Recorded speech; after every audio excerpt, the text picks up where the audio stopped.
After nearly 3 years of anti-ICE protests outside an Oregon County jail housing migrant detainees, a Republican and a Democrat state lawmaker came together to draft a bipartisan bill stopping the facility from renewing contracts with federal immigration officials as long as taxpayers in the nation's first sanctuary state foot the $1.6 million bill. State Reps. Daniel Bonham, a Republican, and Anna Williams, a Democrat, co-sponsored House Bill 4121. Under the proposed legislation, Northern Oregon Regional Corrections Facility Norcor, located about 80 miles east of Portland, may not contract with U.S. Immigration and Customs Enforcement (ICE) if the state's Legislative Assembly allocates $1.6 million to the facility for a 2-year period.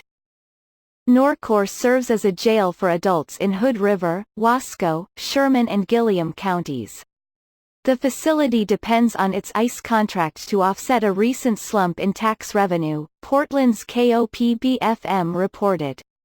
ICE pays $80 per detainee per day. That's amounted to at least $800,000 of the operating budget in recent fiscal years.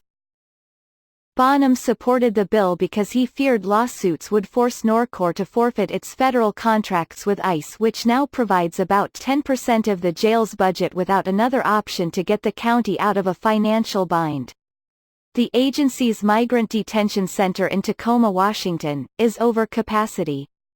Detainees are supposed to only stay in Oregon on a temporary basis. But many migrants stayed in jail for more than a year, sending Norcor into legal trouble. Rights groups have denounced conditions in Norcor.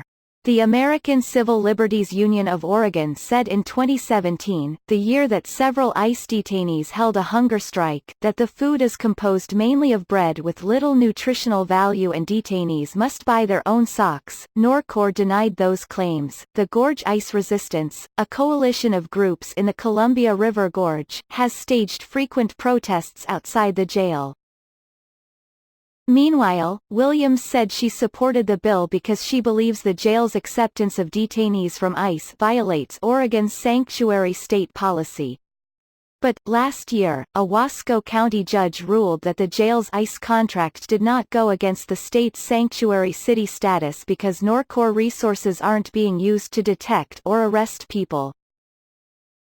In 1987, Oregon became the first sanctuary state in the U.S. when it prohibited state and local law enforcement from using public resources to arrest or detain people whose only crime was being in the country illegally. Bonham said the state's sanctuary status did not influence his decision sponsoring the bill, but recognized that, especially in Wasco County, our cherry orchards do not function without that migrant workforce.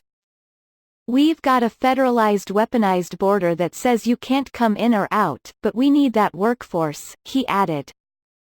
Both lawmakers recognize the bill is not apt to pass during the 2020 35-day short session, because of concerns about where additional funds would come from in 2 years, and because it might set a precedent for other counties to seek state funding for jails. But Williams said their collaboration, even though policy priorities may differ, can be a model for Oregon's deeply divided legislature.